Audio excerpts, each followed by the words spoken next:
It's Loathsome Things, a horror movie podcast where neither John nor Josh had prepared an introduction, and so whatever you got was that. I'm Josh, and with me is John. And John, hello. Hello. And how are you? Oh, I'm doing well. Just found out Captain Cankles is having a Venus crisis or whatever the fuck his problem is.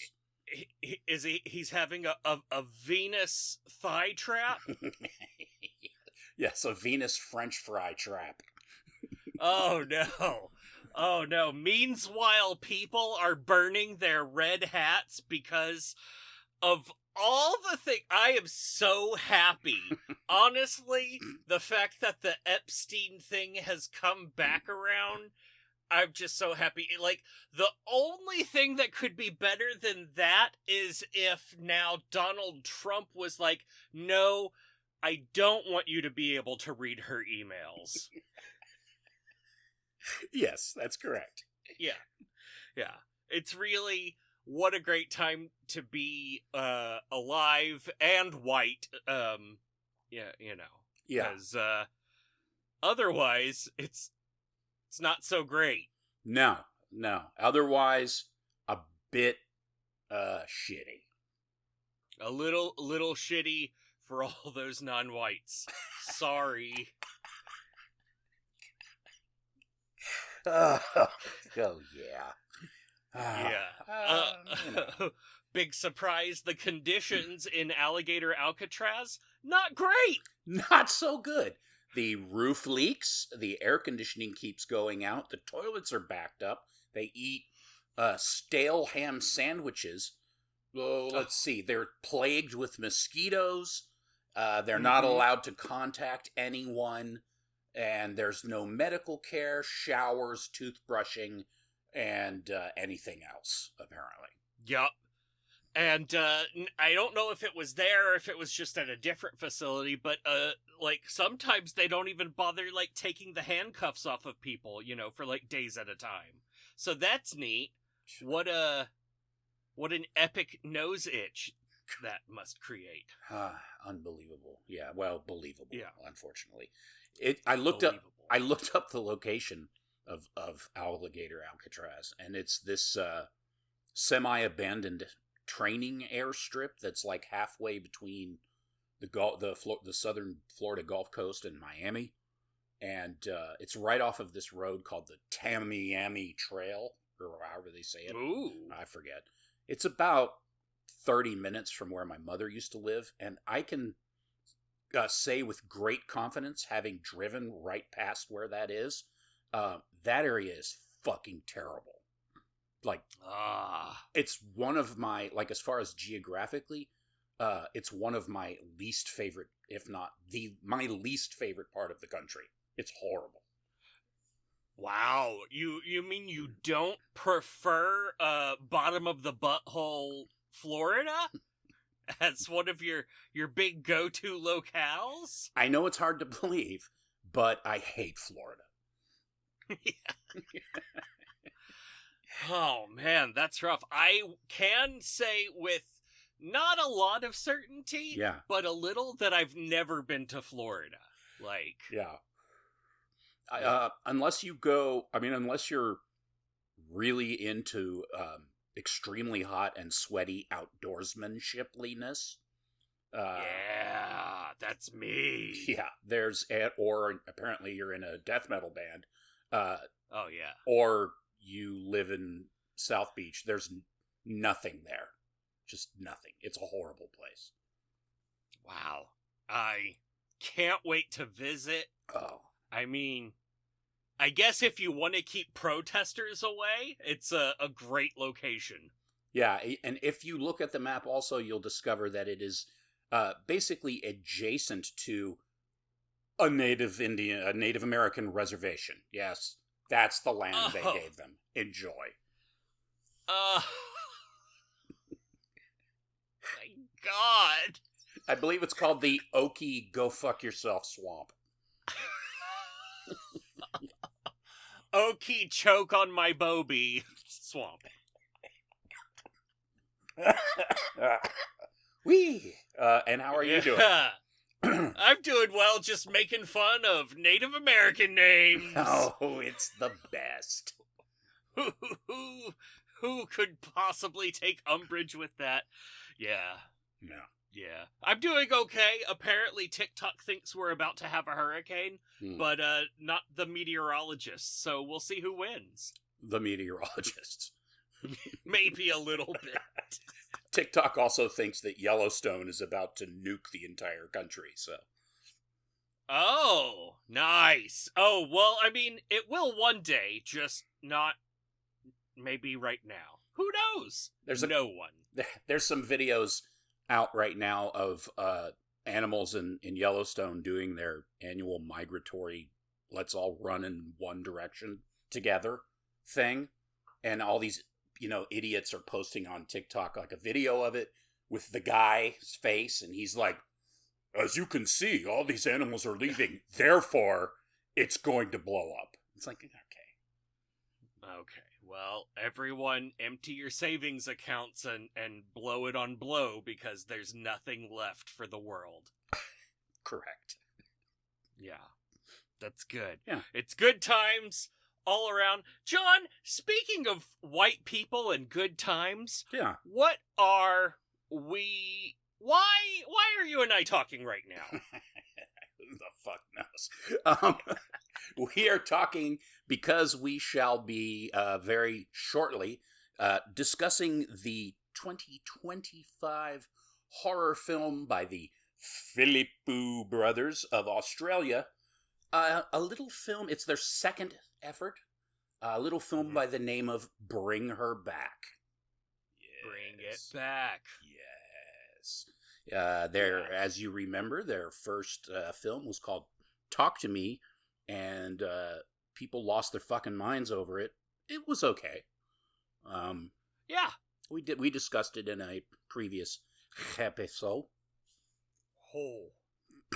Yeah, I will say, watching this movie gave me more appreciation for the prior.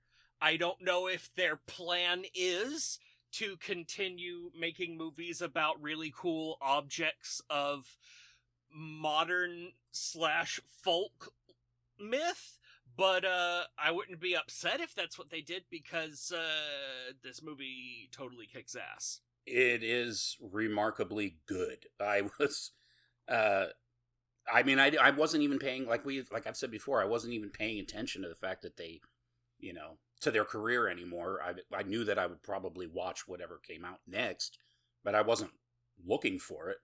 And my daughter happened to mention it to me and showed me the trailer, and I was like, oh, that looks good. Let's go see that. And so we did, and wow. As I've talked about several times already, it was phenomenal. Couldn't believe it. So, yeah. It's going to be, it's quite a career arc for those two. Man, it's on the upswing. Just two guys that look kind of douchey and make 1.5 great movies. and then the next one will be like Werewolf or something. Oh, wait, that's Robert Eggers. Why? Why, Bobby E? Why? It's like, dude, you already went a little... Like, you did Nosferatu, that's good enough. Let's get back to the original stories. Yeah, no, it's time to do weird nonsense. Yeah, I don't know what's up with that guy. A lot of stuff, though. Ari Aster is working, like, there's new on the horizon from him. It's a movie set in the pandemic. It's a pandemic horror movie, but not like a pandemic horror movie. It's like I don't know, because I haven't seen it. But yeah, he's real into having spent the year 2020 in New Mexico, apparently. Well, I don't know if we've talked about this on the show or not. I know you liked Beau is Afraid. I fucking hated it. Like, I really hated that movie, like, deeply. I love He's afraid everything is fucking scary, and just at the moment that he can, like, feel like maybe everything's okay, they're gonna throw another weird masculine terror at him. Like, just whenever everything's feeling safe and things are gonna be okay, hey buddy, I noticed your balls are problematic. You should go to the hospital and get a test. He's like, what? I think that by the final act, first of all, if they had shaved like 4.5, maybe 5 hours off the runtime, that would have helped. Yeah. And then maybe if the final act was completely different, I might not have completely hated it. But that whole look at us, we're a Smashing Pumpkins album cover style, like visual collage, fantasy dream sequence bullshit. I was just like, man, this movie can huff taint. Yes, I will agree with you that it can in fact do that. Just deep, like full lungs worth, just, slightly piquant aftertaste. Oh, no. Not piquant. At least make it mesquite. Oh, just a taint of mesquite flavoring. Taint corn, it's dope. Oh, taint misbehaving. Oh, let's not do anything because Ball, I think you just got home from work, right? Yeah, fairly recently. Yeah. Yeah, same. And who has energy anymore? Fuck that. You know what? I don't know. I'm out of it. John, all right. Let's talk about this fucking movie. Let's do it, goddammit. God fucking damn it. We got Andy. He's played by Billy Barrett. We got Piper. It's his little sister, played by Sora Wong. This is her first movie ever. She's never did acting stuff, and then she tried out for this movie and was excited about it and got the role, and she totally kicks ass. Yeah, she did a great job. That's crazy. I didn't know that. Yeah. This was her not just like big movie break, but like acting in a professional capacity at all break. So that's pretty cool. We got Laura, who is we'll get to who Laura is. She's played by Sally Hawkins. You might know Sally Hawkins as the lady that's like horny for fish dudes in The Sound of Water. That's right, the bean flicking tub lady. Is that? Oh, it's fine. Is that too specific? It's fine. It's a little. It's just right on the bean. Working the old bag. I'm going out. Man. Yeah, the lady who was like, oh no, it's fine, just throw a towel up against the bottom of the door, and then the entire bathroom will fill with fuck water. That's it. That's the one. Yeah. Oh, movie magic. And that Del Toro guy sure has some stuff going on. I'd chalk that one up in the I liked it Del Toro category. Oh wow, yeah. See, for me, that's like a. I feel for that movie kind of like how John feels for Beau is Afraid. Like a floating turd in a slimy green pool of fuck water. It's the kind of movie that makes me want to ask, what the fuck is wrong with this guy? But then also, by watching the movie, you're like, oh no, actually, I feel like I actually got more insight into what the fuck is wrong with that guy. Correct. Yeah. But yeah, and also Jason Wren Phillips, who plays Ollie or other characters in this movie, and is like a cool little actor man. But this is like fucking top notch. All four of these main actors really killed it, and I don't know which one's the most impressive, but he's a contender. Yeah, he's definitely a contender. I mean, he at least had, maybe prosthetics or makeup or something to hide behind, whereas the others didn't really even have that. Yeah. Plus, but then again, he was literally like a child, like Sophie of what's her name. She was young, but I think she was maybe a little bit older than the kid that played Ollie. Right? Yeah, I think so. Like Ollie I don't know how old Ollie's actually supposed to be. It probably would be easy to find out by just looking at the missing poster. Yeah. But he's like a little kid. Yeah. It's hard to tell because his head's all like buzzied. Yeah, they've slightly altered his appearance. I mean, the head of a cadaver and the belly of a pregnant woman. And the mouth of a meat grinder. Oh my god. Best human mouth in movie history.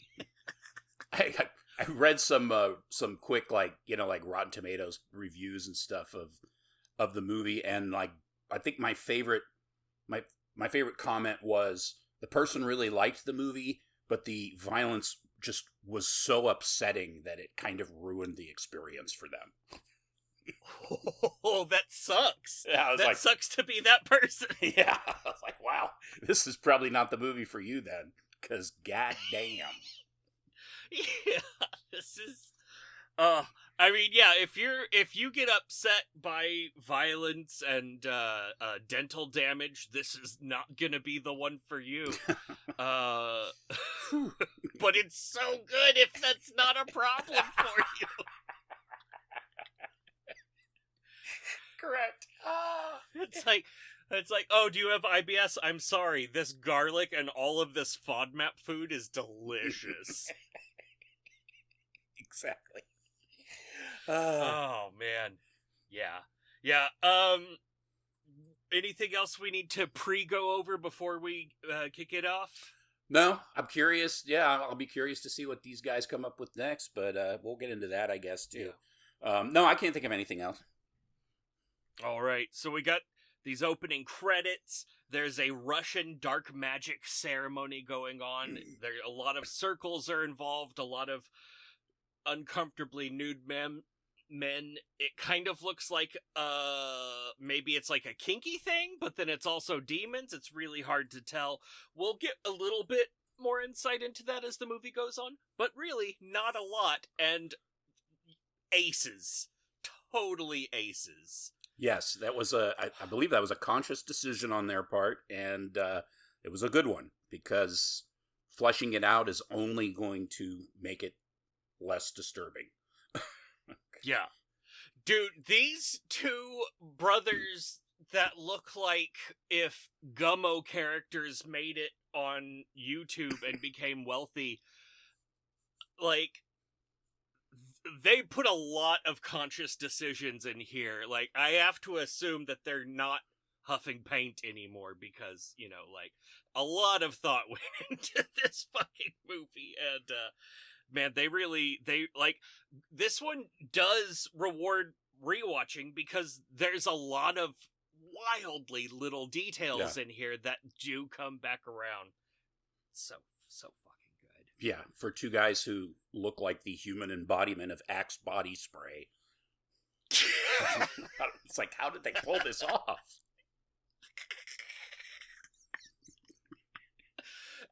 Yeah, just 2 human cans of Red Bull. 2 shaved scrotums with frosted tips.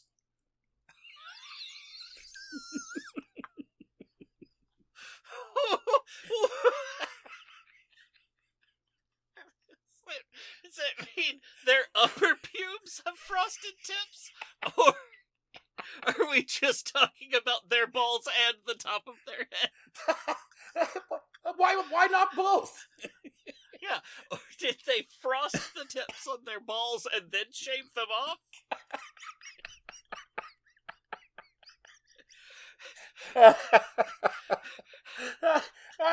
I'd like to think that they may have. Oh, man.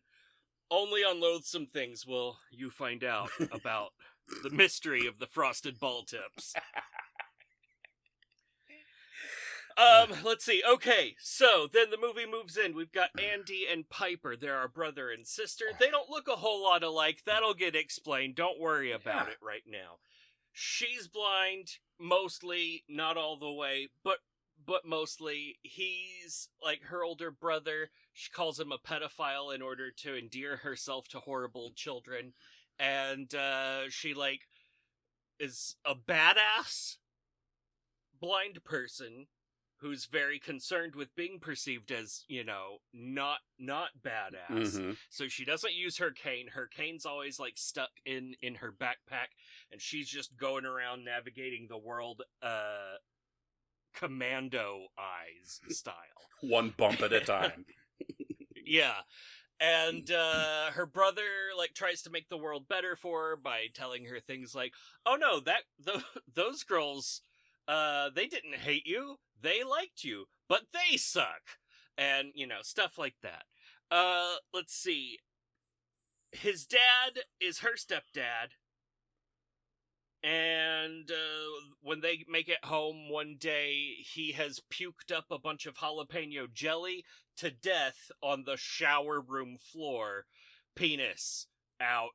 And they tried to rescue him maybe or something, and then the ambulance shows up to take his dead body away, and they are taken into the foster care system, which it seems like Australia must have a really good foster care system, because like this lady we find out has worked there for 20 years, and she has the most badass house you've ever seen. It is like a mid-century ultra-modern estate with like a custom pool and cool locking sheds and a field of chickens and like, property. Huge SUV. Yeah.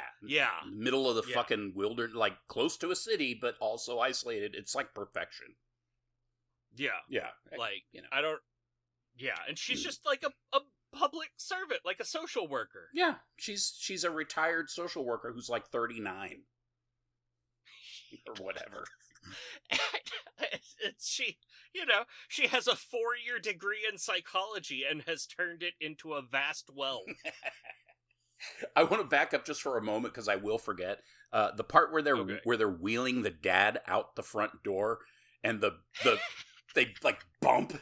Like they're bumping on the way out is just so excruciating, and you could just feel like the damage that it's doing to the kid. It's the best. The movie's just full of stuff like that.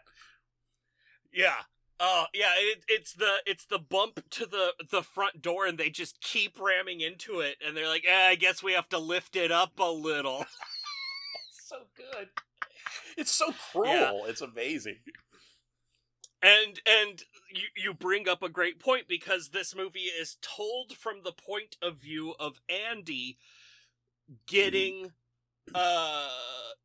traumatized by life. Like, basically this whole show is just from his perspective and piling new traumas on top of him while he's trying to do the best for his sister. Like, at no point in this movie is he not just trying to do the best for his sister, and it's real difficult. And it is amazing. Yeah. Fortunately, it has such a happy ending that it all turns around.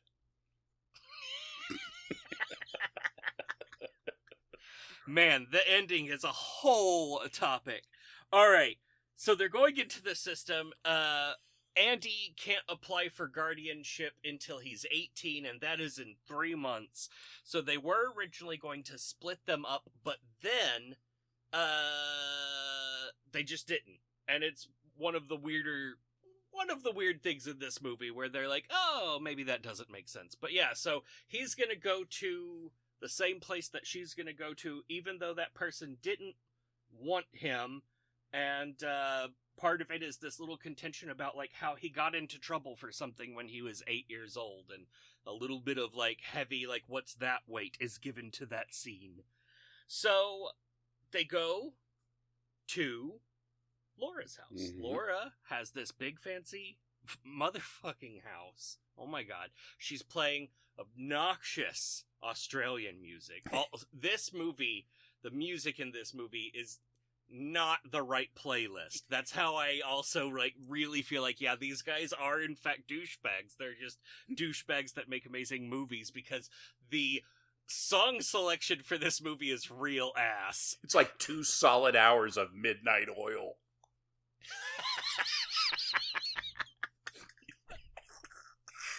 It's like, oh yeah, this is a top 10 all-time hit, and it's like, what the fuck is this? No one liked this album. Is this one of those songs they use in cheap movies that sounds like a real song, but they couldn't afford it? Right. Yeah, a guy just trying to be the Lumineers. Oh my god. Hey! Woo! Some guy trying to be the Lumineers. Yeah. So that's this movie. So yeah, Laura's house, she's got a stuffed dog named Pom Pom that she likes to pretend is barking at blind children. That's good. And she also has a cat named Junkman. And also, she is caring for Ollie. Ollie is a selectively mute child with special needs who has a fondness for Junkman the cat, and standing in the middle of a tile circle at the bottom of the dry swimming pool in Laura's backyard. He just likes to take the cat down there and kind of bother it. Yeah, and Laura doesn't really want to talk about him. Oh, don't worry about him. He's just Ollie. That's just Ollie. It's fine. Oh, what could possibly go wrong with any of this? Also, Laura has a blind daughter. Oh, wait, no. Laura had a blind daughter named Kathy who's dead. And, And there's nothing weird about her wanting to foster a blind girl. Yes. She instantly is treating Andy way different than Piper by, she's like, oh, yeah, sure, what's your name? Uni? Oh, no, I don't know. And then she's like, oh, but yes, Piper. And then, she has them take a selfie together, and, he's not even in, you could just see the top of his head, and she, shows it to him. She's like, look at how good the picture turned out. And, let's take you to your closet. Yeah, exactly. She's showing the girl to her room that's got a bead curtain and oh, look at all of this stuff. And she's like, oh yeah, you're down there with, the mop. You're in my recycling room. Yeah. Which it turns out is perfect for him, because I think the only possession that he has in life is a fucking weight set. Yeah. And not dumbbells, but the whole bench press situation. So he's all he has to his name is a bench press situation with a huge load of creatine. That's correct. A weird plastic bottle for his creatine, some clothes, and let's see, what else did he have? Axe body spray. Axe body spray, and some sort of non-American brand of car where the side view mirrors fall off. Yes. Yeah. Which he can't drive, by the way. No. They just kind of glazed over the fact that he actually does suck at driving. He just drives right over the curb and destroys something as soon as he pulls in. It's amazing. So Andy's struggling with all of this trauma coming his way, and on top of that, he's having a hard time taking a shower. You see, his dad died with his ass crack straddling the little bottom lip of the shower opening, and had his face covered with jalapeno jelly, and now Andy, you see, as a consequence of that and nothing else, yeah, is a stinky, stinky poo-poo boy. Yeah, unlike most 17-year-old boys, he doesn't like to shower. Yeah.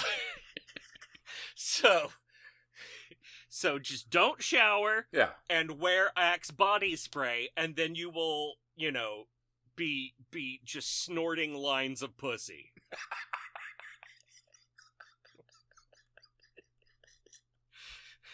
Oh my God, what a good line.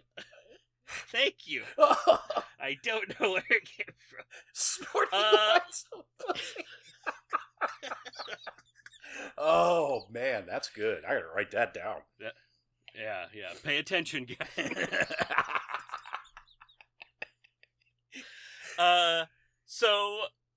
So they're all there. Laura decides that it's a good time to pull out the old thing and measure everyone's head against a wall. And so, again, she doesn't remember Andy's name, and she's doing all of this stuff. She even, she hits Ollie's head. Whenever she goes to measure him, she just bangs his head into the wall, and then when she's done, she, slaps him directly on the forehead with the ruler, and be like, all right, you're done. She's like, whoa, lady, you're not right. Are we supposed to just accept what we saw? Yeah, exactly. And that's gonna be the thing with this movie is, I feel like this isn't proper carrying home. Yes. But while that's going on, Piper's like, oh, how does Ollie look? And Andy, who likes to make the world nice for her, is like, oh, he's cute. And he's smiling at you. So Laura takes the opportunity to be like, oh, yes, and he has a lot of red curly hair. This kid doesn't. He's just a buzz cut of patches. And then she looks at Andy meaningfully and was like, we both lie to her. Isn't this fun? We're having fun now, Anthony. Oh, man. No, he doesn't have growing scars on his face. Yeah. He's just doing great. Everything's fine. It'll be fine. And then we get more things, there's blurry details about what happened after they discovered their dad dead on the floor. They go to his funeral. She cuts a lock of his hair and keeps that. Later, she feeds that to Ollie. We'll get there. Mm-hmm. That's a little aggressive for right now, but I wanted to bring it up because what the fuck did that have to do? I'm sure if I watch it 3 or 4 more times, I'll figure out what that meant, but I could not figure out what that had to do with anything, but it seemed important. Because Ollie and what may or may not be included with Ollie it can absorb qualities of parts of the people that it eats and then present itself to other people as the person whose body part they ate. Oh, you're shitting me. Yes, like in the, shower scene coming up. Oh, yeah. Such a good shower scene. Or bathroom scene. Yeah. Okay, so she also calls out Andy for lying to Piper because Piper's like, hey, how does Dad's body look? And Andy's like, oh, it looks great, but he's not looking. He's doing the looking anywhere but that direction thing.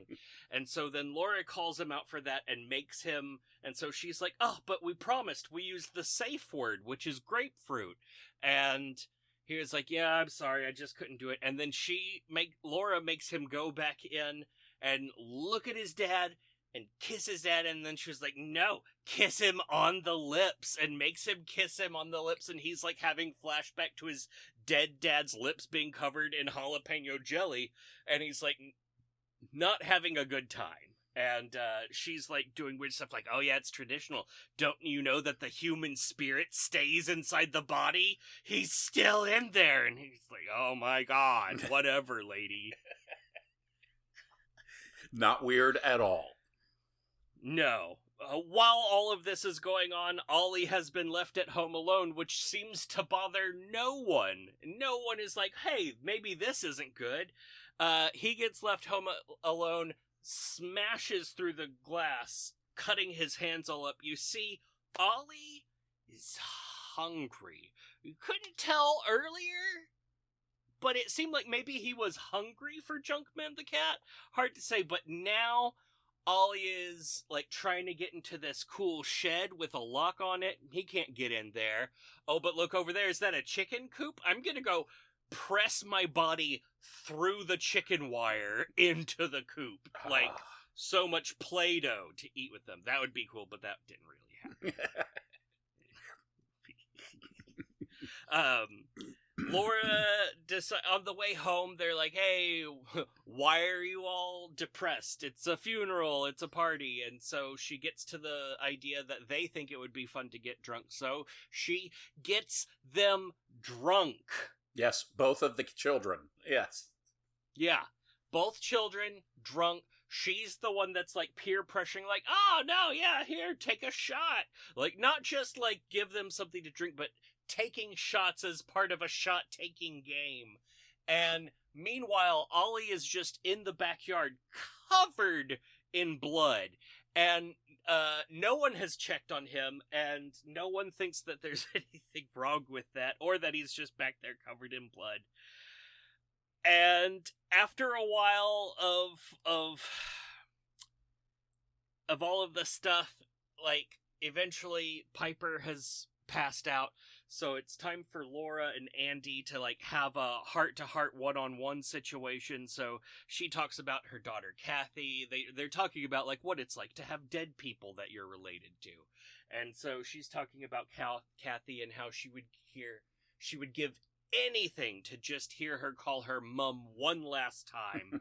And then she starts, like, coming after him. You know, she's a therapist. People may pay money to talk to her. She keeps coming after him with that and calling him defensive and stuff. So he finally opens up, and he says that his dad used to beat him. Yeah, great. In the bathroom with the shower on, so that the rest of the family couldn't hear that going on. Great.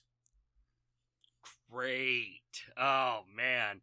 So we're all the way in it with Andy now, but he passes out, and Laura then is just like wandering around the house doing her little things, and takes out a measuring cup, goes to the bathroom, sets it on the floor, pops a squat, pisses in it, carries her measuring cup of fresh hot piss, and pours it into the sleeping crotch of Andy. Earlier in the movie, he had already taken his clothes to the washing machine to wash them because he had pissed himself in the night. And now we're seeing, no, he's not. He hasn't. And so not only then does she pour piss all over him, but then the next morning, she, like, shames him for having pissed himself in front of Piper, and then tells Piper that he was getting aggressive, and I'll tell you about it in the car. So then a bunch of it keeps going on like this. We get a weird scene. We're starting to get, like, some shots of her in the bedroom with Ollie, showing him parts of the crazy Russian demonic tape from earlier, and mushing, like, her thumb into his forehead in a circular motion and all of this stuff. Later, she's finally brought him in from being covered in blood, and gives him a bath, and is like, well, let me see, I've got it. Did it work? How do I know if you're in there if I can't see you? And then he answers her by meowing like a kitty, turning the water on with telekinesis, and shattering all of the windows in the bathroom. So I guess in there it worked. Yeah. Must be in there. Yeah. Good chance that he's in there. So now she's, like, full-blown undermining Andy behind Piper, behind his back to Piper, just making her doubt him, and, like, oh, he's not doing well. And then also now she goes into town with Piper, leaving Andy and Ollie alone in the house to just get to know each other, have a good time. So you know what would be a fun activity? What if you cut up some cantaloupe while trying to convince the selectively mute temporary brother person to, like, what if you wrote words down while I chop up a cantaloupe? And so, yeah, he writes something down, and then Andy, being just real good at being a sibling to anyone but Piper, is like, here, a slice of cantaloupe, I present it to you on the very tip of this huge knife. And Ollie, being a really cool little guy, grabs the blade just like real aggressively, and he's just like, he's not cutting himself, it's just, you shouldn't hold a knife like that. Andy, unfazed, is like, all right, man, here you go. You can have the knife. I'm gonna turn around and pop a squat and look around for something else. So he's doing that, and he's just like talking, la la la, and then all of a sudden you hear this like crunchy crack, crunchy crack, crack, and he's like, huh, what's that sound? We know what that sound is. He turns around. Fucking Ollie is fucking eating the knife. He's chewing it. He's chewing the big, fat blade of the knife, not sideways, no, up and down. And he is not immune to the effects of a knife at all, so it is just cutting into his gums. It's gruesome. Slicing his teeth in half, in chunks. It's one of the most intense things I've ever seen. Yeah, it's... I was so happy. Like, this is the very moment in which you know that this movie is something else entirely. I saw it in the theater, and then when that scene happened, it was so loud. The whole theater was reverberating with... Oh, no. And I realized that it's probably the only time, except maybe when the dog attacks the girl in I'm Still Here, whereas I think it's the only time watching a horror movie where my jaw literally dropped, and I like turned to my daughter and was like, oh my God.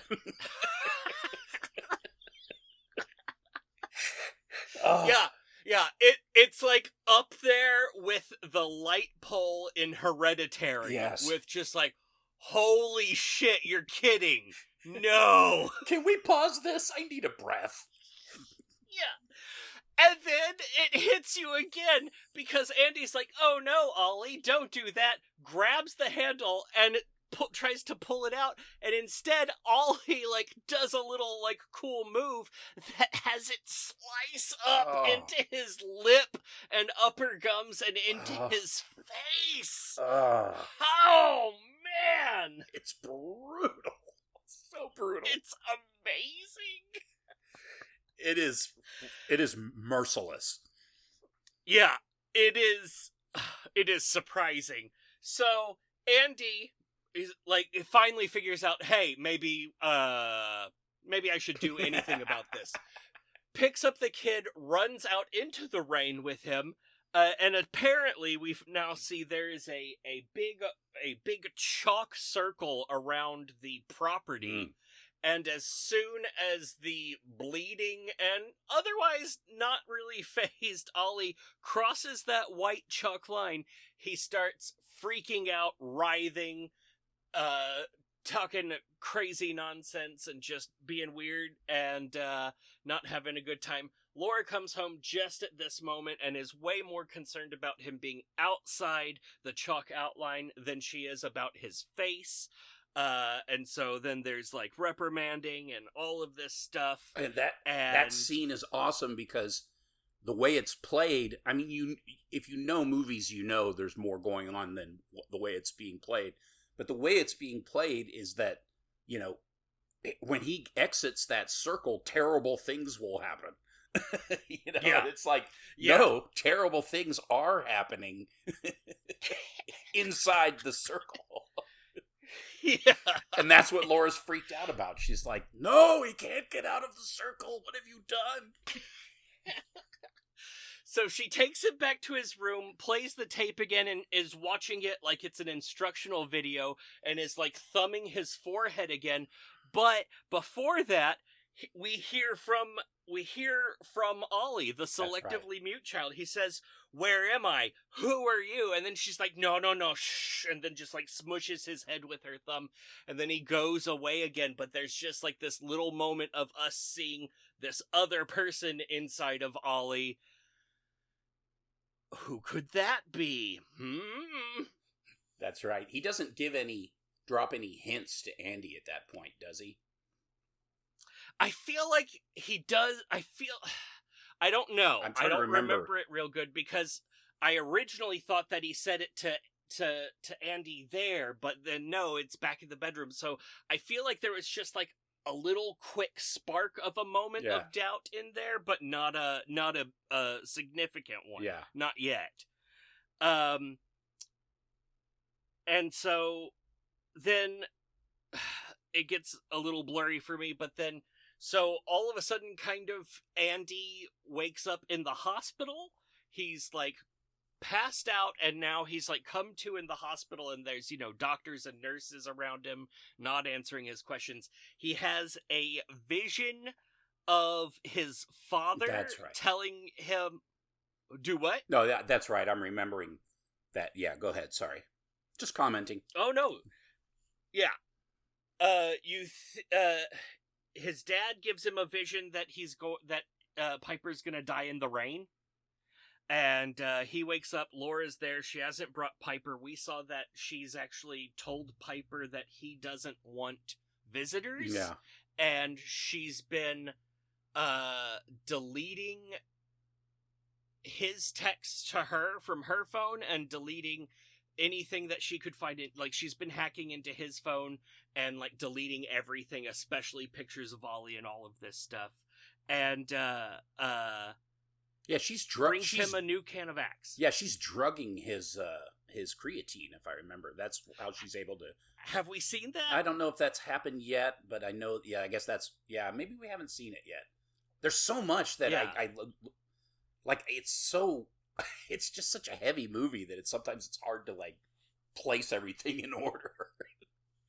Yeah, I didn't know if I just missed seeing her poison his creatine, or if they just like mentioned, like she mentioned his creatine as like the steroids that you're on, and then later we see her dump them out and clean out the container that they're in. I think that's what it is. Yeah, I don't think it's explicit. I think it's just implied, but yeah, which is cool but done with expert skill. Like, what the fuck, you guys? And she's so nonchalant about it. Like, it's just, this is what I gotta do.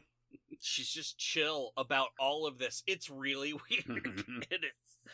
She's a great movie villain. Like, really, like, the movie doesn't hit you with that a lot. Like, it's not trying to draw you to that, but like, she is one of my new favorite like horror movie bad guys. Yeah, what is the oh god, what the fuck? I can't think of his name. The guy that did The Fall of the House of Usher and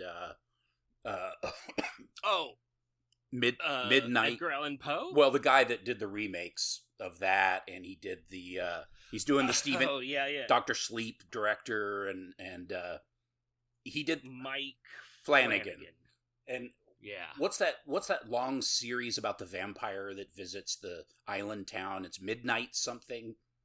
I forget what it's called. Fuck yeah. But you remember that crazy fundamentalist Christian lady who's like the super villain, and somebody had posted online, like this might be the best female horror villain in the last 5 years, and I was like, Sally Hawkins in Bring Her Back was pretty good.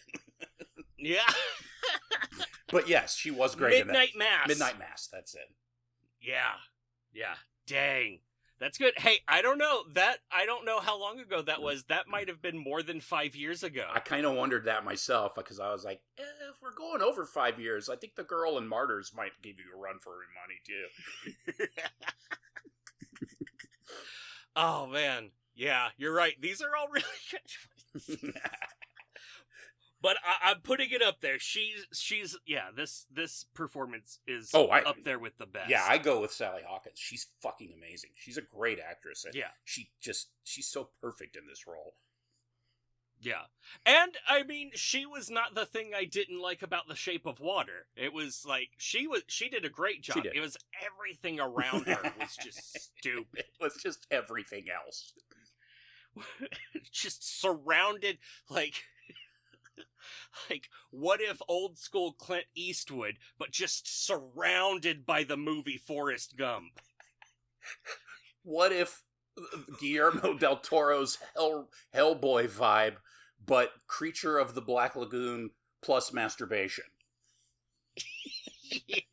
And Fishman fucking. Whoopee. Fuck water.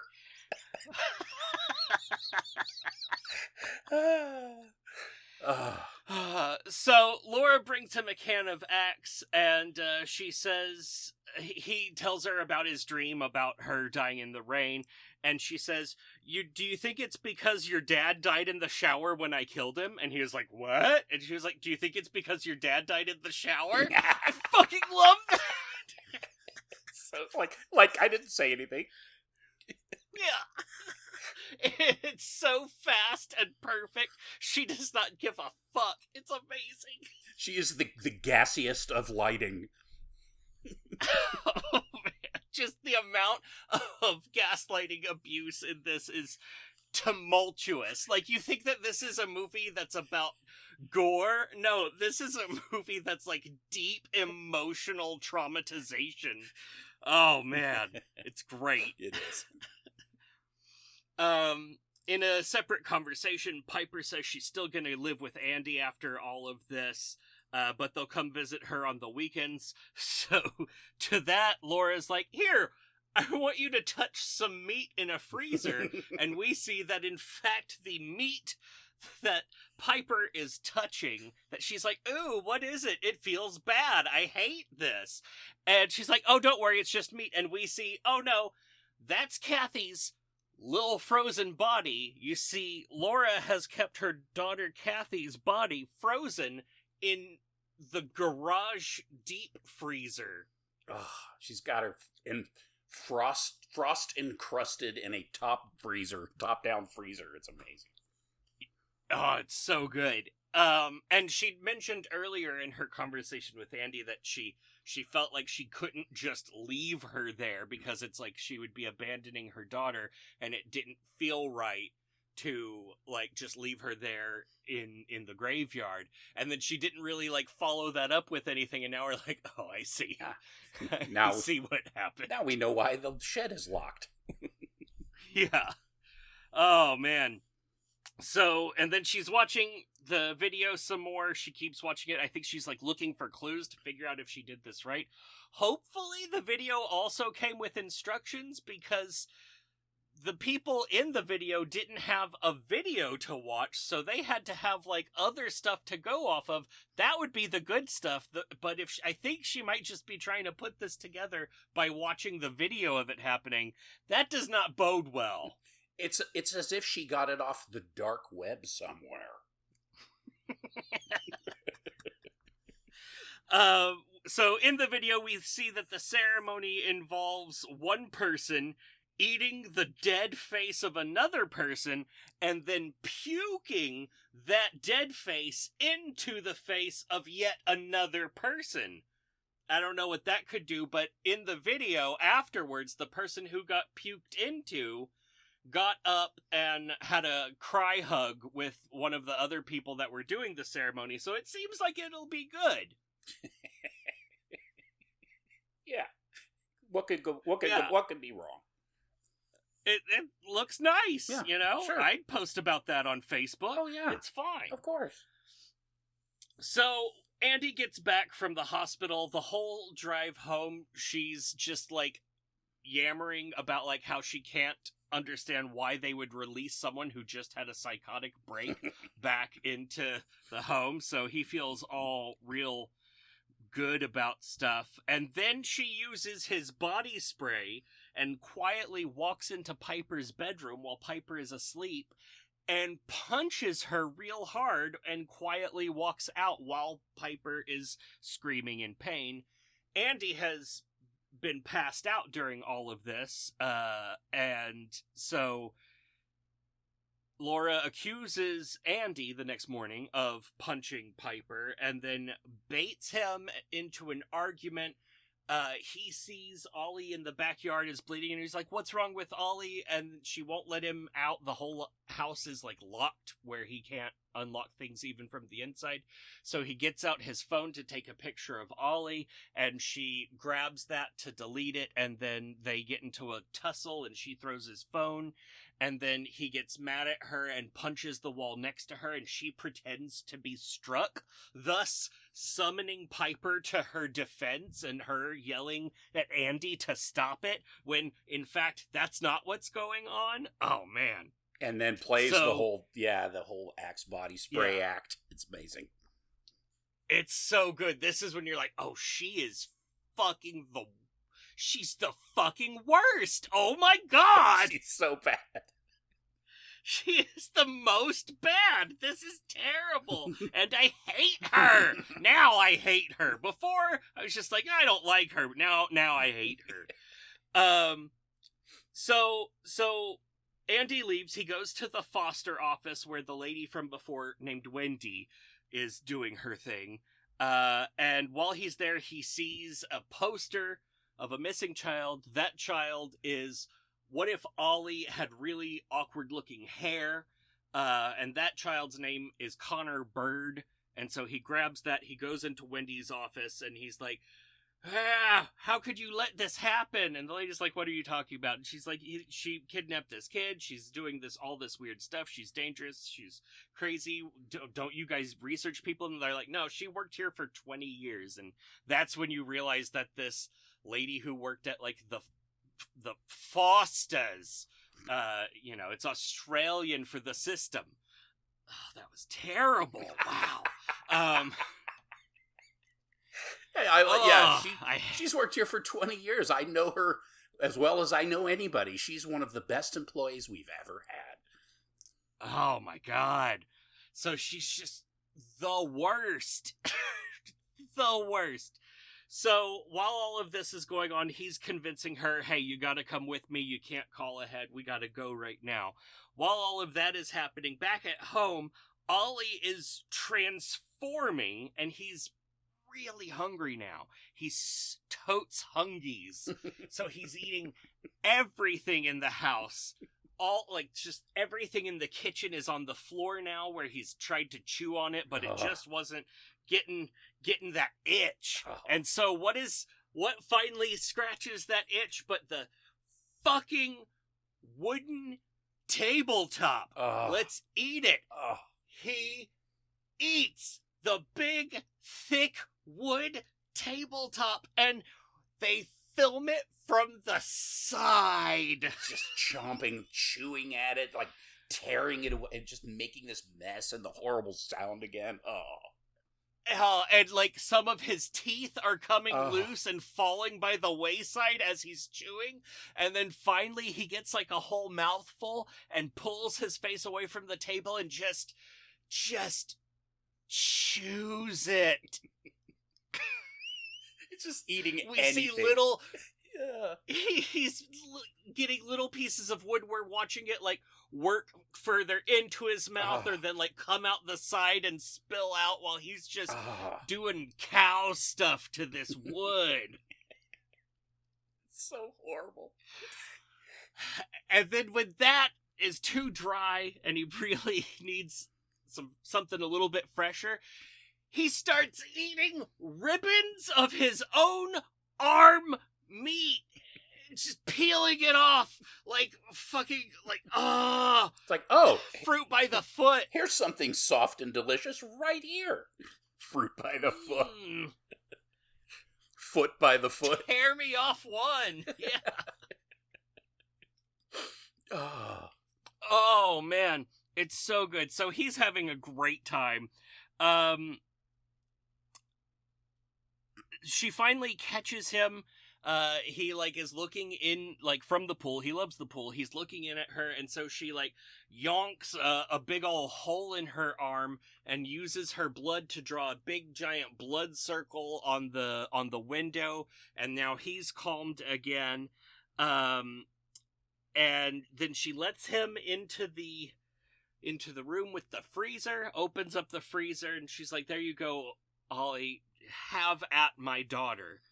So he climbs on top, and we don't really see what's going on there just yet. Meanwhile, Andy and the foster lady Wendy are heading towards the house, so Laura does a comedic cleaning montage set to music. Yeah, it's like, what is happening right now? And so I think it's a little bit of a callback to when they first show up. She has the music playing super loud, like, and it's upsetting. And it's like, I bet she was like just cleaning up some wild shit when they showed up. Yeah, that's true. God only knows what she does. Yeah. Oh man, yeah, like whenever she's just prepping for stuff. So the ladies chat. Wendy shows up and they're just like chatting in the foyer, and then Andy goes off to try to find Ollie, and he goes into the shed. He sees Ollie on top of Kathy's body, and Ollie turns his head, and we see that he's covered in blood, and he's eating some chunk, and it turns out that what he's been doing is he's been eating Kathy's frozen face skin like the dip shell on the outside of a dip cone at Dairy Queen. Just so you've just got this layer of like bone and stuff underneath, and he's just been scraping that off with his teethums, what's left of them, and it's so good. Oh my god. This is the boy that's been missing for 6 months or whatever. Amazing. Yeah. Connor Bird. And so inside, so Andy starts freaking out and calling for help, and then inside, Laura is like talking to Wendy, and she touches her face, and it turns out her hand is just covered in blood. Yeah, suddenly things are not as perfect as they seem. Yeah, and so she's like realizing like Wendy's looking at her, and she's looking at Wendy look at her, and she's like, "Look, I've got to tell you." And Wendy's like, "Oh my god, Laura, what did you do?" And it's the greatest line. And so they start freaking out. He comes in, he's like talking to her about it, and Laura's just like, no, Wendy, like we can bring her back. The title of the movie. And so they get out. They're running for the car, like she's like, run, we have to go. This lady's fucking crazy, and I love Wendy for it. But then out of nowhere, Laura's enormous SUV streaks out and obliterates them. Oh. Just destroys their bodies with an enormous SUV. It's so savage. Oh, it's great because Wendy is like, I mean, again, like to the credit of the brothers, Wendy could have been just like every other, badly written movie where he's trying to tell her, what's going on, and it's like the Twilight Zone, because nobody will listen to a word he says, like no matter how hard he tries to reason with them. But in this case, she's still kind of doubtful, but she's like, I think I need to check this situation out. And then you get to the house and you realize that Wendy's like a royal badass. And then it just doesn't matter because they get fucking annihilated. Just, oh, it's so good. It is one of the most intense and surprising, like, vehicular homicide scenes that I've seen in a movie. Oh, it's just like, whoa, bam, oh, god damn. Yeah. They just had an old lady and a teenage boy.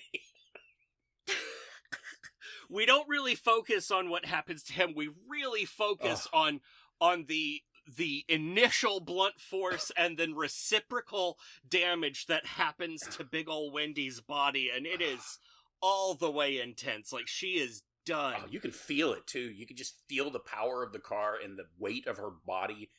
Like just no match when then the impact is so loud. It's just, it's so uncomfortable. Yeah, like, Hollywood car crashes like this are very, like, squared off events where, like, the thing is coming directly at a thing and there's a perpendicular line on the other end of the thing. With this one, everything's at bad angles and, like, it's not, like, perfect and things just roll off in the wrong way and it's so messy and glorious. Oh, yeah. I'm so happy. But it turns out Andy's not dead, he's just broken. Yeah. And so she goes and drowns him in a small puddle. This like, muddy just presses his face down. Oh, he's fighting her and like his hand comes up and all that. Oh, it's amazing. Yeah. And he's dead. He's fucking dead. She, like, drowns him all the way to death and we watch it again from the side. And so she has to then clean up their bodies, so she just, like, rolls them up and puts them into whatever room she, occurs to her in the moment. Then she brings Piper home. Piper has been playing a really badass-looking sport for blind people where, like, it's basically like dodgeball, but you have to, like, feel the ground and listen to the sound of the ball bouncing. That looks badass. I want to play, but that would probably be a little bit rude. Might be unfair. Yeah. They wear blindfolds. It's fine. I would be at a huge disadvantage. You get destroyed. So she brings Piper home. There's blood everywhere, and we then see that Ollie is mimicking fucking Andy's voice and going, Piper. So she's, like, slowly walking towards the room. She's like, Andy, is that you? That's weird. And then she goes in there and she touches Ollie's hair, and it's this short, and I guess she doesn't realize that his face is all kinds of fucked up, but, like, just that short hair. She's like, who is this? And Laura's like, oh, that's just Ollie. She's like, describe Ollie's hair, and she lies about the hair again, but now Piper knows that that's not his hair because she's felt it, and so that she knows there's lies. So then she, like, catches on to maybe something's not okay. She runs, and we got this earlier. Like, whenever she was going to rescue her dad, she memorizes, like, the touch points of a room, and so she'll, like, walk towards the right, touch the wall here, walk towards the left, touch the door there, and that's how she can traverse spaces quick in emergency. And so then she just, like, sets off across this house, and Laura was not expecting that. She locks herself in the bathroom. Oh, there's someone in the bathroom with me. It's my dead brother's body that she can feel as him because she's, like, touching his braces and shit. So now she knows it's not okay. She locks herself in. Laura unlocks the door. It says, there's a thing that I've been wanting to tell you. Yeah.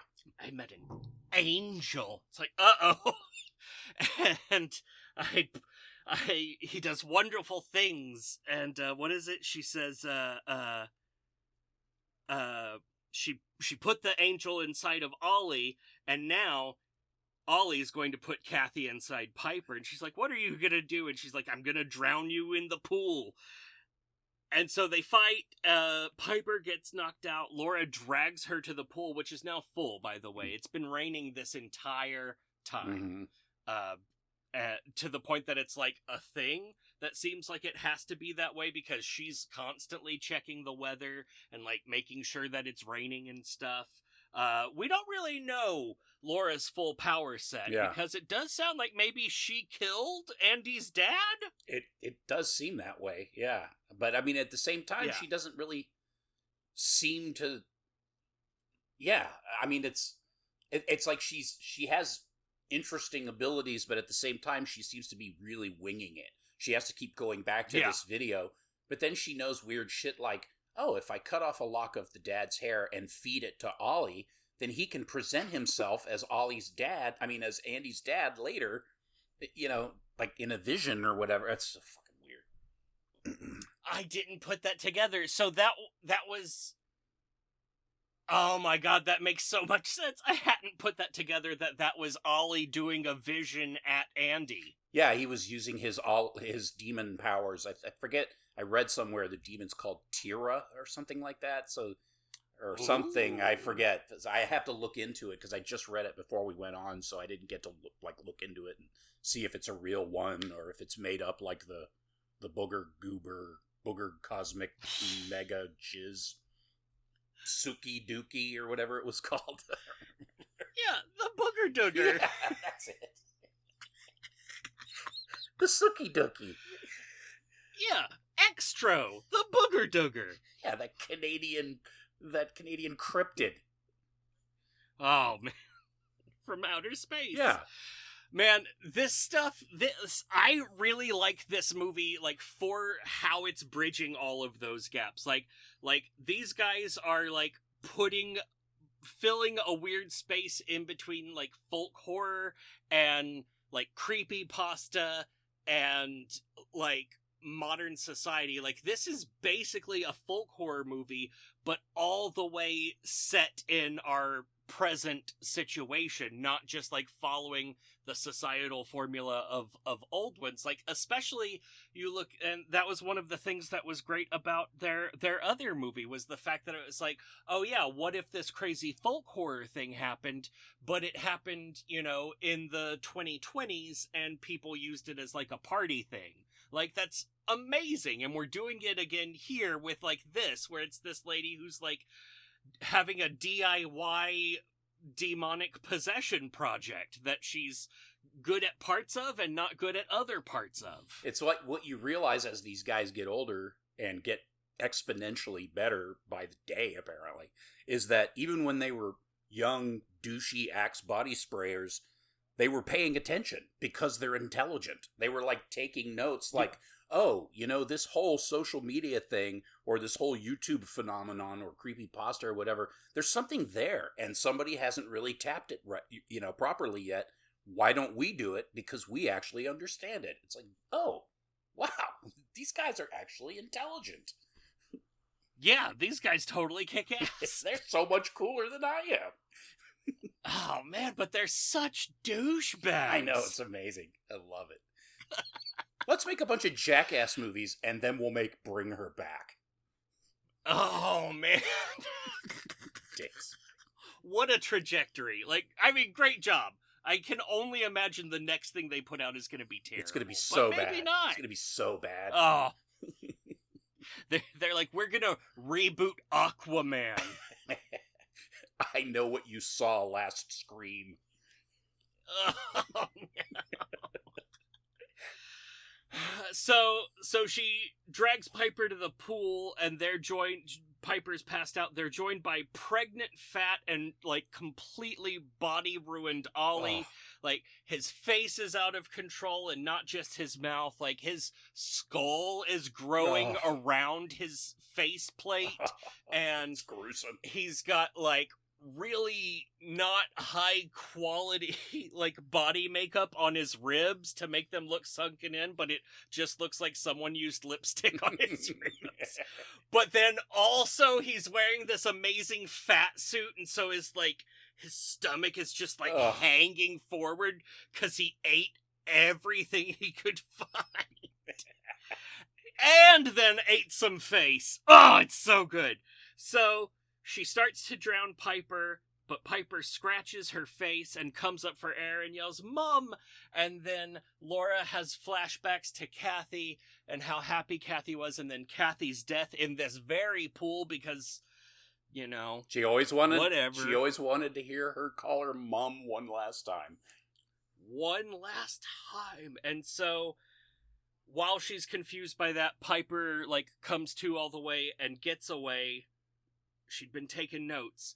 But Ollie gives chase and tries to eat Piper, but Piper kicks him, somehow realizing that the best place to kick this creature is directly in the distended guts. And you could just hear her foot plop into there. Thunk. And he immediately disgorges his load.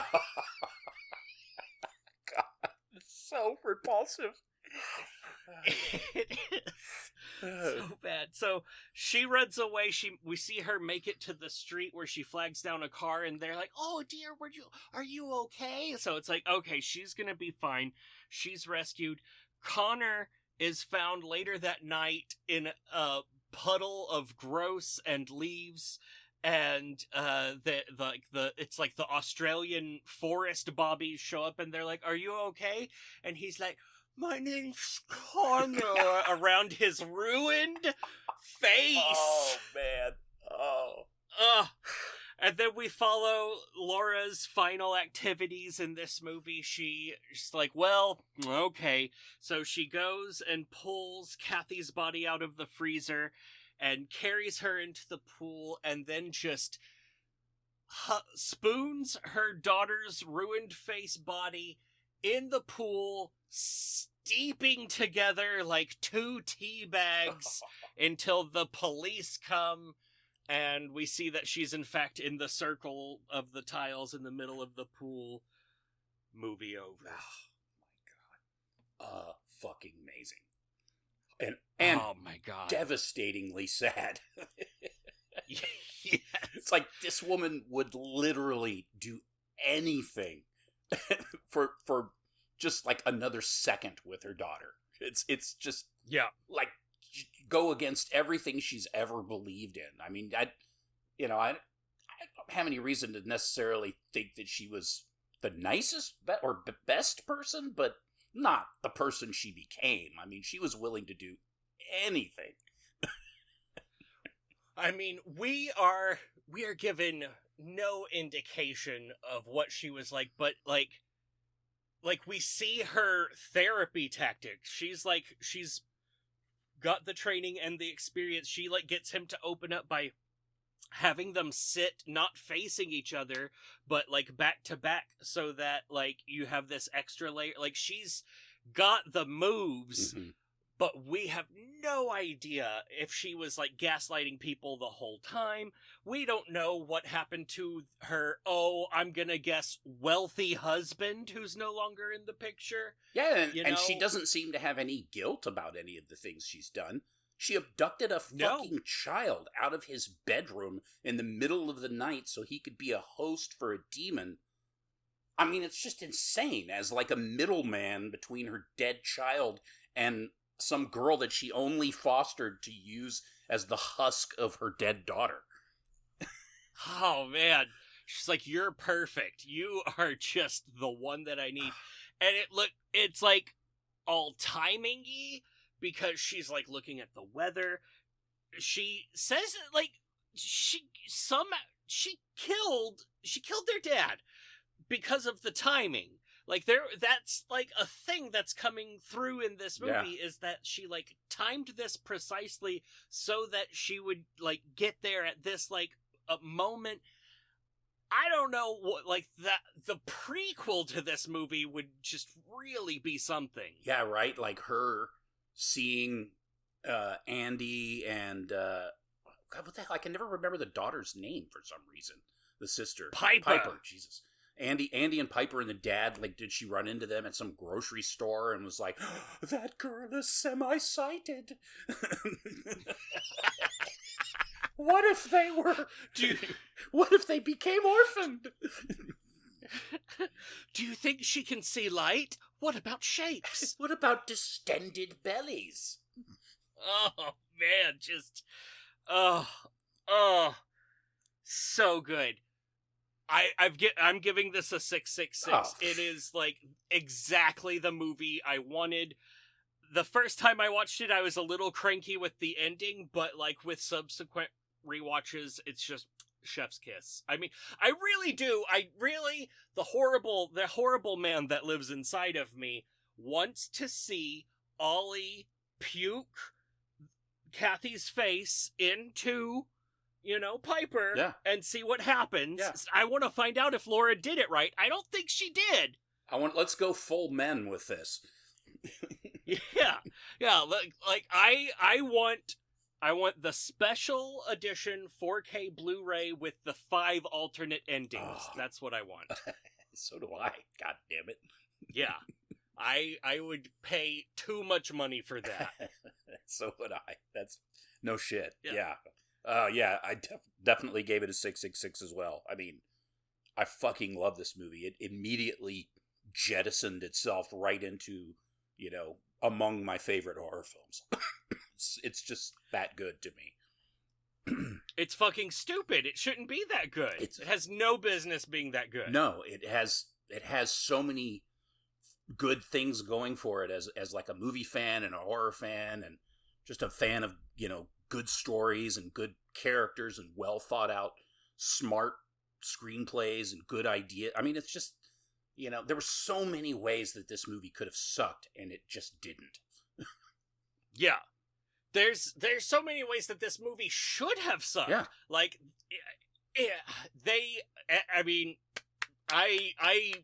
y'all did a great job. It's wild. It really is. It really, it's like you hear people, you know, like in the days with like Delta Bluesmen where the people would be like, that guy's such a great musician. He must have made a deal with the devil. And that's how I feel about them. It's like, how could they have gone from being absolute cock dicks to like making this extremely well-made, mature film that's like, you know, not just rubbing shoulders with, you know, the best of the horror people. It's right there with him, you know, of the current guys making horror today. I mean, these guys are as good as anybody.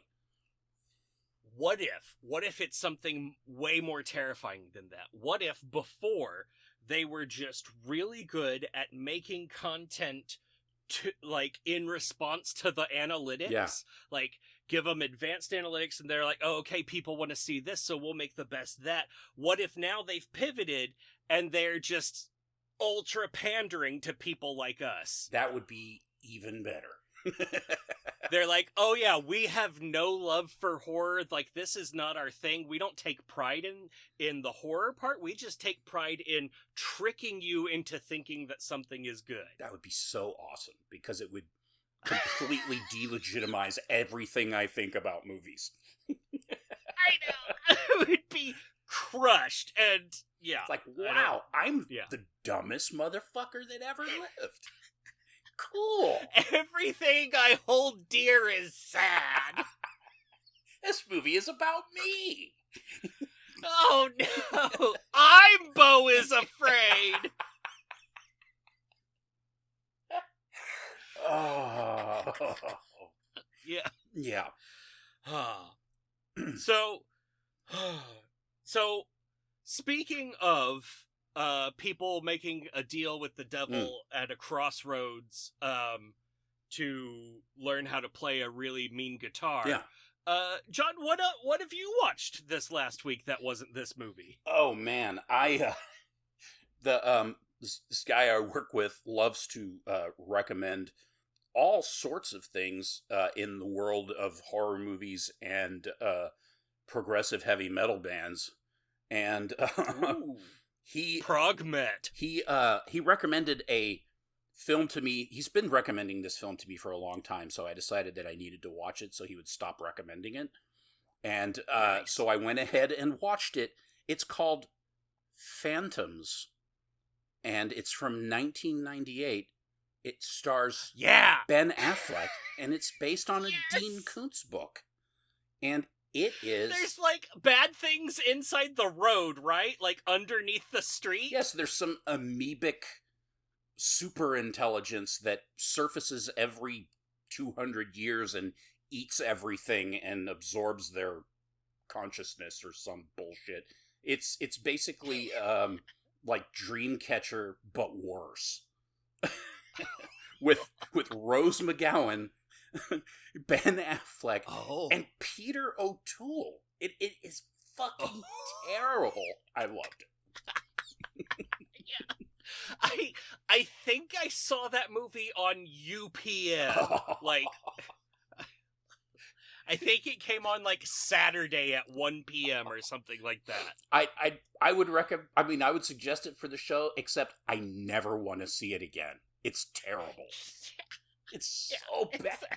Oh, there's a scene where Ben Affleck has to go like sneak outside And the thing knows everything that they're up to, but somehow he's going to sneak into this research truck and get something, and he meets the monster or whatever in the form of a dog, which is just a dog sitting there looking at Ben Affleck, who's trying to creep by, and the dog is a terrible acting dog, so it's just kind of like, oh, what's this guy doing? Why is he walking by me? I don't. It's just, it's supposed to be all tense, and Ben Affleck's trying his best to make it scary, and it's ridiculous. It's, oh man, yeah, terrible film. And then of course I saw Sinners, which was fucking amazing. I wanted to like it as much as everyone else. At first, I wasn't sure that I did, and then the more I thought about it, I was like, "What the fuck is your problem?" That movie kicked royal ass. It was so good. It was a lot of fun. And then I've just been watching a bunch of documentaries on Netflix, just catching up on all these weird, like the Trainwreck series, the Astroworld one with Travis Scott, and the Balloon Boy story where those, with that stupid family, and just a bunch of crazy shit like that. And how about yourself? I also watched Sinners. I also, like, people are like, oh yeah, it's real good. It's, Michael B. Jordan plays twin brothers, and it's, about vampires. And I was like, psh, pass! Can't wait to not see it. Yeah. And so then I started hearing people talk about it being good, and then people who know that I do a podcast are like, so have you watched it? And I was like, no. And they're like, oh, it's good. And I was like, really? And then you told me it was good, and so I watched it, and yeah, it's fucking tremendous. Vampire, like, best vampire fingers of any vampire movie I've ever seen. No vampire movie does fingers as good as that movie. Yeah, they long, pointy fingers that don't look rubbery. It was pretty impressive. It was great. Yeah, and the glowy eyes, always a great effect. Love the glowy eyes.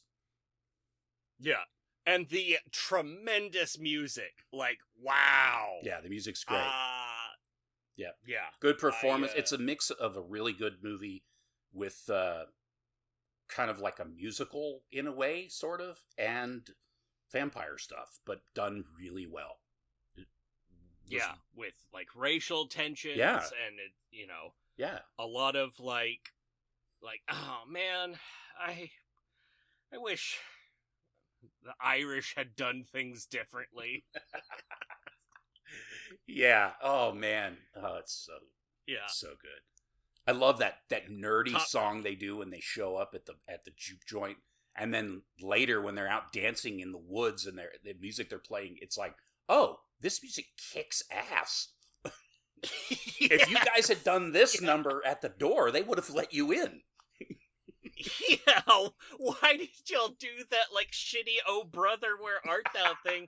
If you had done this, we would have, like, you would have gotten it. Hey, diddle diddle diddle, sweet Lord, gonna kiss my butt and the doodly, and they're like, no, you're not coming in. Fuck off. No invitation for you guys. But even then, they're at the door, and they're like, you know what, this kind of bops a little bit. I'm like, what? No, it doesn't. That's terrible. You do not nod your head to this. I know, that was the best part of racial tension of the whole movie, where you just realize how little the understanding is between the two cultures. Like, the black people are like, I think this is good, and then they're like, yes, I do too, and then later they're like, wait a minute, that song was fucking horrible. Yeah, I was real confused whenever, like, Michael B. Jordan's, like, got his little toothpick and he's, like, grooving to that jam, and I was like, what? This is incongruous. What's happening? Isn't this a Fisher-Price toy song or something? What the fuck is this? Yeah, I hate this ringtone. Good movie, for sure. Oh, good movie. I also watched a 2006 film directed by Lance Weiler called Head Trauma. Oh. It's about a dude who, like, has been camping in the woods for a few years, and his grandma recently died, and her home is condemned, and so he's gonna go try to fix it up, but like the basement is actively flooding, and he's like, no one in this town has seen him in years. They're like, oh, hey, where are you? You know, your grandma's been looking for you. You really should have helped her in her final years and stuff. And all of this stuff, but then also he's having like flashes, and then there's like someone in a coat that's chasing him. Anyway, it's great. I like that movie a lot. It's like a super low budget nothing movie, and it's pretty top notch. 2006 cool. Head trauma. And part of the reason that I got such a kick out of it is there's one scene in the movie where a person is just randomly reading the comic book adaptation of Spider Baby. And perfect. That leads me, I was just like, wow, synchronicity, what a great little weird thing. I also I rewatched Spider Baby, and that is a fine 6.6 out of 6.66 movie for me, John. Yeah, I would say the same, 6.6. It's I really enjoyed it. It is a classic. But it's not it's obviously not a great film, but I mean it's like a party film. It would be hilarious to show at like a party and everybody's having a few beers or whatever. Maybe smoking a little of the do, bitch. And a little bit of Greg Abbott green. Some of the devil's lettuce. Okay, I'm sorry. So dumb. But yeah, there's some Sid Haig is great, of course, and it's great. Insanely weird. It's definitely worth a watch. Like we had talked about before. I mean, it has a pretty cool place in horror history, especially for a movie that doesn't take itself very seriously. It's good stuff. I liked it. 6.6. Yeah. 6.6. Yeah. It's really good to watch whenever you watch it, knowing that that it was making fun of movies like that. Like it was a satire of like weird gothic films. Yeah. And so like that's part of it. Like whenever they like look directly at the camera and make a funny face, it's because they're making fun of older movies where the actors would stare directly at the camera and make a funny face. So that helps. It does. It's just hard to read without knowing that going in. Yeah, it definitely has some issues. Yeah. Which might rip that third 6 off. But, it's worthy to 2.6er. Yeah, it's got some real trouble. yeah, it does. Oops. Next time we're gonna revisit Ben Wheatley's In the Earth from 2021. I'm excited for that. Yes. And also, in 2 weeks, we're going to talk about a new movie that we've not maybe new to us. Not maybe new to us. I don't know. Just saying things now. John, what movie are we going to watch next? Yeah. Oh, that's actually perfect timing within the Earth, because we had talked about, well, not because of my recommendation, but going back to Bring Her Back, because Bring Her Back, because there's a scene in the Earth, and that I won't say the scene, but it reminds me a bit of the knife scene. It's not a knife scene, but the intensity of it. We had mentioned it before, but we'll get into it next. But anyways, yes. So with that in mind, this is a movie that I've been wanting to do for a while, and it's been on the, like, it's just one of those ones that since we started the show, I was like, one day I want to, do this one. So, you forget about it, and then you're like, oh, wait a minute. You see something that reminds you of it or whatever. So, what I'm picking is it's a gross out fest with hell yes. some amazing practical effects, a good amount of humor, really good performances. It's a fine film. It's 2006's Slither. Is that right? Oh. Slither. 2006. Oh, yes. Is this... Wait, who's the director? Is that... That's not Eli Roth, right? No. He's a tool. Michael Rooker is in this movie. I forget the director's name. I'm going to have to look it up. But it is... oh, man, it's so good. The director's name is... wait a minute. Oh, you've perhaps heard of the director. How did I miss this? Me? Yeah, you've probably heard of him. He's marginally well known. His name is James Gunn. James Gunn. Yes, that's right. James Gunn. The guy who just made Superman. Yeah. That guy. Yeah, the James Gunn. Yeah. Same guy. Yeah. Yeah. I fucking love this movie. The gravity-defying physics of the giant boob lady. It's the best. Yeah. Excellent choice. I thought you were gonna do Society. You're like, oh yeah, it's a gross out feature. I've been wanting to do it the whole time. It's got great practical effects and a lot of humor. I was like, oh, here it comes. And then you're like, 2006. I was like, wait, no, that's not the one. The reason they stumbled... But I think this is a fine choice. I stumbled over it because what had reminded me of it and got me to pick it was I had seen something about Splinter, and I always confuse those two movies. So as I went to say the title, I was like, wait, is it Splinter? Is it Slither? Is it Slither? Is it Splinter? Then I'm like, no, the Splinter is the one with Shay, whatever his name is, at the gas station, which is fucking amazing. Shay Winningham or whatever, that scene, I mean, that whole... It's like those people are holed up in that gas station and some weird alien that causes spikes. Ferrofluid? Yeah, it's like makes spikes come out of your skin, is like has them under siege and stuff. That movie's good too. But Slither is better. Yeah, Slither is better. There's also another movie called Splinter that's like about a weird, horrific porcupine monster that falls in love with a girl near a car crash. Really? Wow. Yeah. There's also Slithis, which is like a really cheesy rubber suit alien movie, so I always confuse that title with Slither as well. Yeah. Nice. Yeah.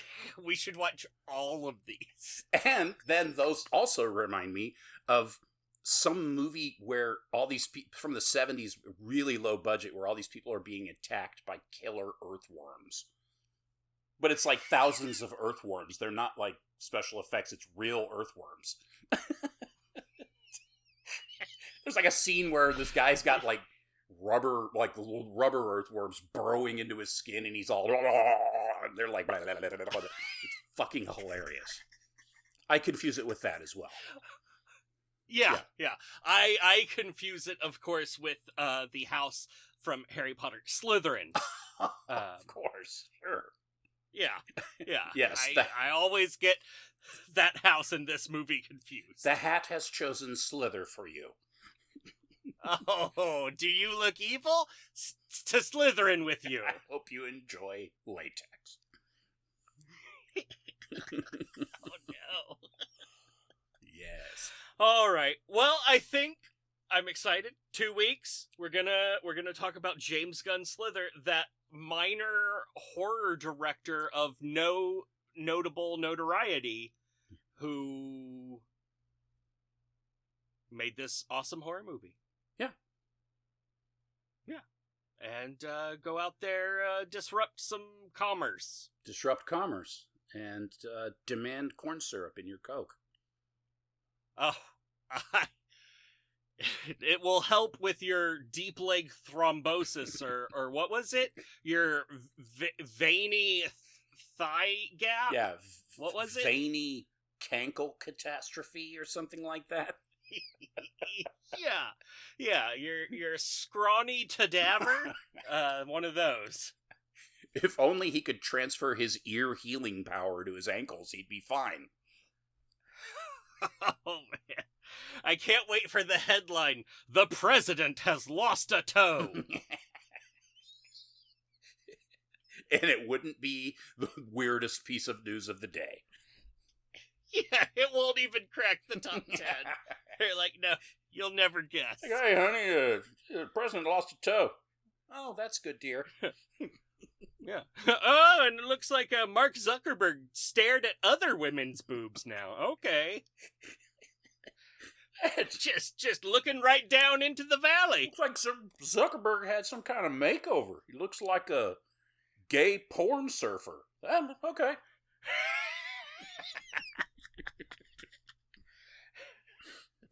Good. Yeah, good. Sure. did you see? They gave Jeff Bezos a human soul. And a weird. And a rubber wife. Okay. Y'all go away from us now. We're crazy. Mm-hmm. We're smelly. Oh. And the good Lord Jesus Christ deigned to drop the balls right below the nose. Off we go to snort lines of pussy. I mean, that's a good band name. Snort Lines of Pussy? Oh, absolutely. We used to have, in one of my band's drunken practices years ago, we were just, we would get into these stupid discussions where we're basically doing what you and I are doing right now, but drunk. And we ended up writing on the wall, we wrote the line, and then came back and had to remember where we even came up with it. What was it? I believe I have enough Coke to make it to SeaWorld.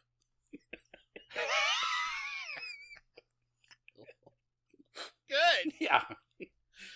I like that it's up in the air. It was up in the air. It was like, I believe I do. Yeah, I think I probably do. It's a philosophical statement when you come right down to it. I believe I have just enough Coke to make it to SeaWorld. Yeah, it's right up there with I believe the children are the future. We also had a sticker on the wall that had a really badly drawn vagina with bird wings that said, "Twat bird says tweet tweet." No idea where it came from. It was there for years.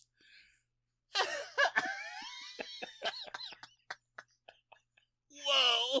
Twat bird, it says tweet tweet. That's what it was.